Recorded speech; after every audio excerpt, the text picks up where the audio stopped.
Lambert Eaton syndrome নিয়ে আজকে কিছু কথা বলবো। আমাদের শরীরে বিভিন্ন সময় বিভিন্ন ম্যালিগনেন্সি বা বিভিন্ন ক্যান্সার দেখা যায়। তো তারই একটা দেখা যাচ্ছে, এগুলোকে আমরা প্যারানিওপ্লাস্টিক সিনড্রোম বলি, এবং ক্যান্সারের একটা কনসিকোয়েন্স হিসাবে কিন্তু এগুলো দেখা যায়। তো যাই হোক, এটা যে প্যারানিওপ্লাস্টিক সিনড্রোম এক ধরনের, এবং আমাদের ভ্যারিয়েবল মাসল উইকনেস হয়।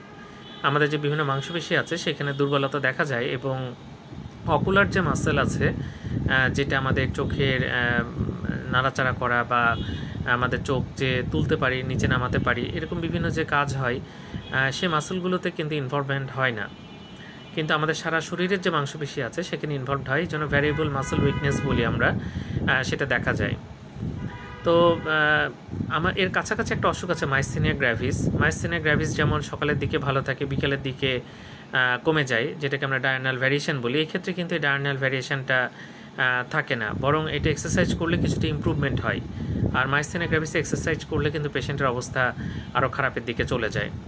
তো যাক, আমাদের ম্যালিগনেন্সি খুঁজতে হবে, যে সাধারণত লাঙে যদি কোনো ম্যালিগনেন্সি থাকে তখন এটা দেখা যায়, এবং কিছু অটো অ্যান্টিবডি, যে voltage gated calcium channel auto antibody যেটা, সেটা দেখে এবং ইএমজি করে নিশ্চিতভাবে ডায়াগনোসিস করা যায়।